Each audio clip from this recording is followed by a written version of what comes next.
Sorry about that, guys. Any tier here, guild forever, however you want to call me. Tonight we're going to review Fairy Tail episode 308 in My. We got like a little battle between Brandish and Lucy, even though it's pretty obvious based on what Demira said, based on Brandish's capabilities.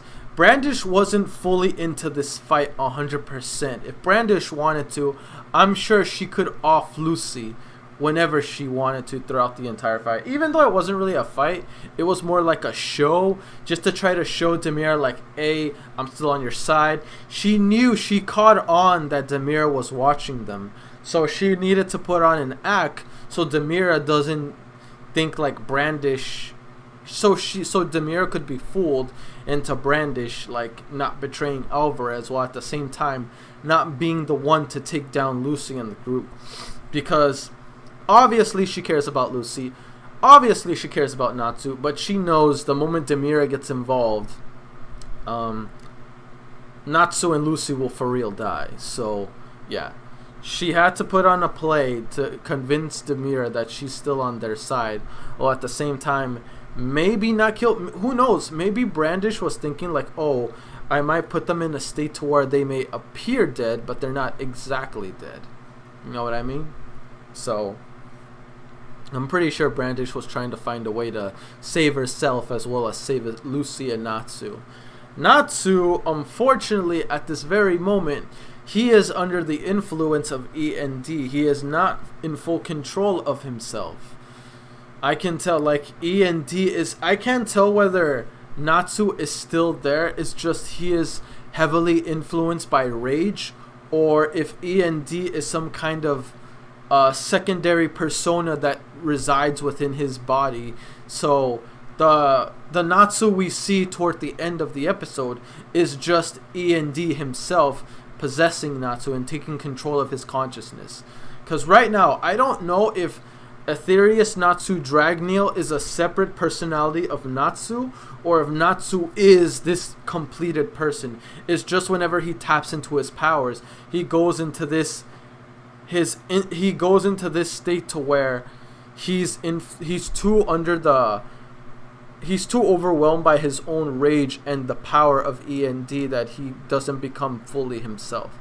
So that's a one thing, kind of like the Naruto effect, like, you know, Naruto Uzumaki from the Naruto series.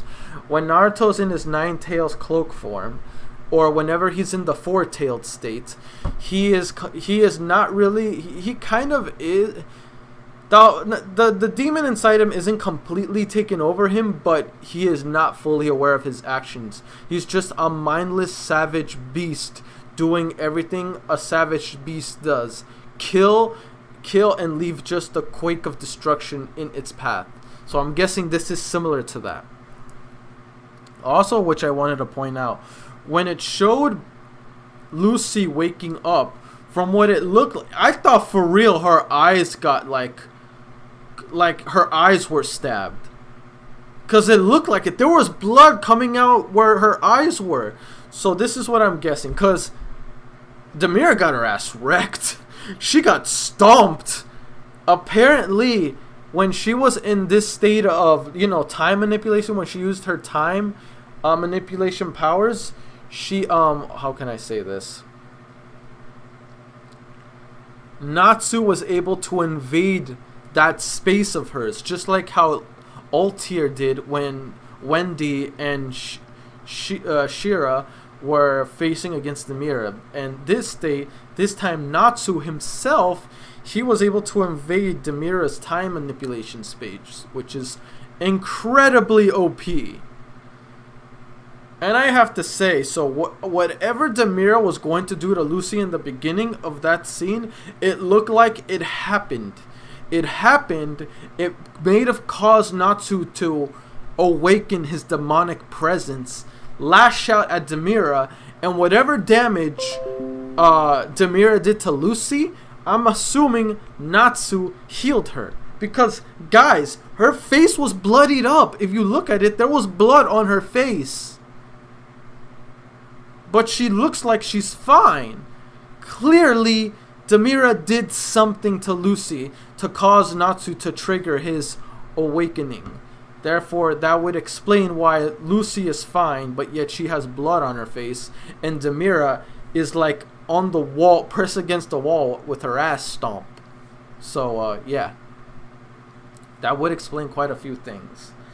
And now it looks like Natsu and Gray are gonna throw some hands. It sucks I have to wait like another week for this when I want to see it now.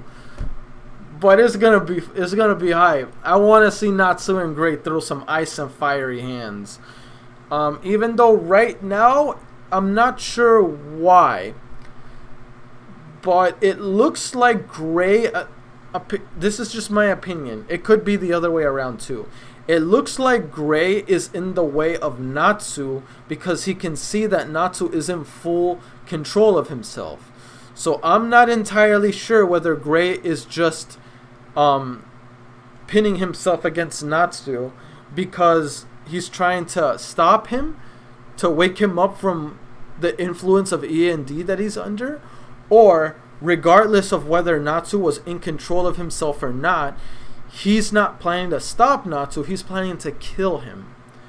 And if that's the case, Gray, I'm disappointed in you. If you're doing it because of that, I am very disappointed in you. Like, bro, that's your best friend, practically your brother. What the fuck are you doing? But if he's trying to stop Natsu from allowing himself to be under control of E.N.D, then okay, that's fine. I get it. You're trying to save your best friend, technically. But in reality, I feel like Gray is not here to stop him necessarily because of his condition. He's planning to kill him regardless of the situation. And if that's the case, once again, Gray, my boy, what are you doing? Why are you trying to kill your best friend? He's your friend since you were a kid. You should know better. What, like, Gray, you're pretty much like in your 20s. You're practically an adult. You're not a child anymore. Why are you being stupid like a child? Why are you trying to hurt your best friend? Oh, because he's E.N.D. He's the reason because my parents are dead. Bro, Natsu didn't kill your parents. Natsu was there for you as a friend every step of the way. He was there for you. He was there for you during the one of the Book of Zeraph's demons was that giant thing. I forgot what was it called. But whenever, basically the Leon arc, when he reunited with Leon again, he was there for you when you needed a friend the most. He was there for you to stop you from allowing you to kill yourself. He was there every time you needed a friend, and he was there just as Juvia was whenever you're sad or broken. My guy, a guy comes to you and tells you Natsu is E.N.D, therefore he's your enemy. You gotta kill him. Hell no! Even if I found out that my apparent best friend is a demon, I don't care. He's still my best friend first and foremost, above everything else. I don't care what a piece of shit had to say. I would just off him on the head and be like, just because he's a demon, don't mean I have to hurt him. Why? Because he's a friend. And out of all the years you've known Natsu, when have you ever seen him show traits of a monster? He has never done anything to you except do good by you. Are you telling me you're willing to sacrifice those years of friendship just because he happens to be... It's because he's E.N.D. means nothing. Again, even if he is one of the demons of Zeraf, that doesn't mean anything. That will never change the fact that you two are closer than friends. You two are brothers.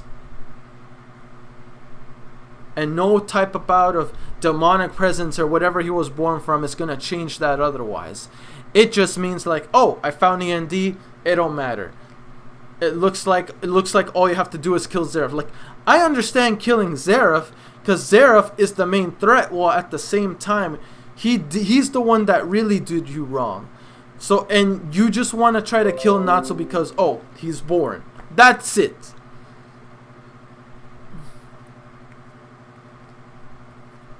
In my opinion, if they act like a demon, talk like a demon, and kill like a demon, then okay, facts. Get rid of that bastard. But if it acts like a friend, talks like a friend, is there like a friend, and is close to you, like, what the hell? Come on, Gray, like, get your shit together. Stop it. Stop trying, like, I'm hoping that he's just trying to stop Natsu to save him from this presence of his. So that's what I'm hoping for. That's what I'm hoping for. And if that's the case, good on you, Gray. Go save your friend. But if he's just trying to kill Natsu because he's E.N.D, Gray, I feel like smacking the shit out of you. What the fuck? But anyway, guys, let's get the questions.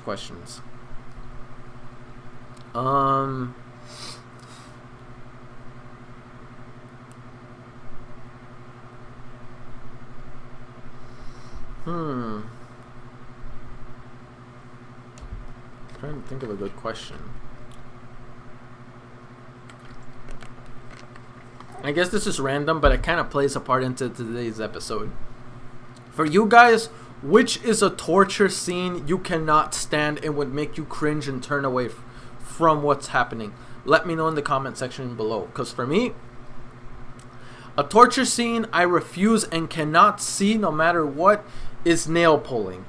Nail pulling just makes me look away, turn around, and cover my ears.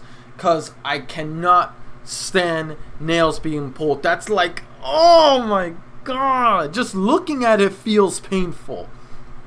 So that's definitely something that I cannot stand. Question 2.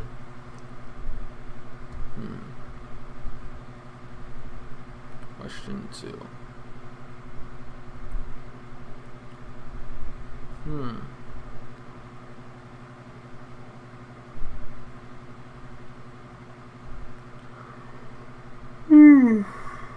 I'm sorry, guys. I'm trying to think.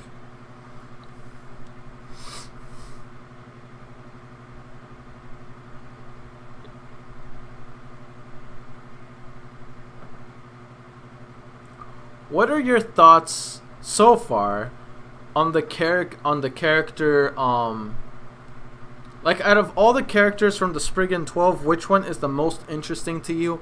And let me know why. I'm not talking about like how strong they are or anything. I'm talking about their character, appearance, etc. Like, basically what makes them them, which is by far the one that intrigues you the most, and explain to me why. So yeah, if there's anything that I missed or didn't talk about regarding this episode or the series, make sure let me know in the comment section below without being spoilers. Once again, these questions, you do not have to answer them, and it is up to you. It's just to have a little conversation between me and my guildmates. So yeah. Other than that, guys, don't forget to like, comment, sub if you haven't already. It really motivates me to put more content out there for you guys as my guildmates. And I'll see you guys all in future reactions, which is coming up soon. Peace.